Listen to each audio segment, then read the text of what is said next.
ধর্ম যার যার উৎসব সবার, ধর্ম যার যার উৎসব সবার, যার যার উৎসব সবার, ধর্ম যার যার উৎসব সবার, ধর্ম যার যার আর উৎসব সবার। ধর্ম যার যার উৎসব সবার, ধর্ম যার যার উৎসব।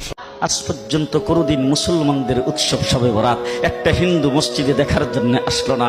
মুসলমানদের উৎসব শবে কদর একটা হিন্দু কোনোদিন চাওয়ার জন্য আসলো না। মুসলমানদের উৎসব রমজান মাসের রোজা একটা হিন্দু কোনোদিন তোমার সাথে সমাজ করার জন্য রাখলো না। একটা হিন্দু কোনোদিন তোমার ঈদের নামাজে আসলো না।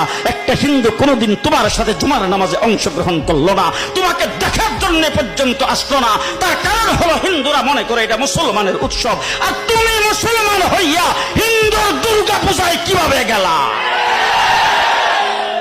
তোমার কি হয়ে গেল? তোমার কি লজ্জা শরম তুমি ধুয়ে ফেলে দিয়েছো? তোমার কি কোনো লজ্জা শরম নাই?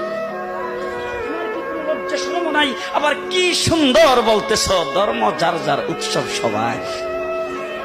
হাই হাই হাই, ও মুসলমান যুবকেরা ভালো করে শোনো, ধর্ম যার যার উৎসব সবার, তাইলে বিয়া যার যার বউ তো সবার। জি, বিয়ে যার যার বউ সবার, পুষ্কুনি যার যার মাস সবার, গাছ যার যার ফল সবার, ক্ষেত যার যার ফসল সবার, দোকান যার যার মাল সবার। এখন ঘুমাইছে কি কথা বলেন না কেন? তাহলে আমার দোকানের মাল যদি আমার হয়, আমার ক্ষেতের ফসল যদি আমার হয়, আমার গাছের ফল যদি আমার হয়, আমার গাছের নারিকেল যদি আমার হয়, আমি বিয়ে করলে বউ যদি আমার হয়, মুসলমান আমার পুষ্কুনির মাছ যদি আমার হয়, তাইলে ধর্ম যার উৎসব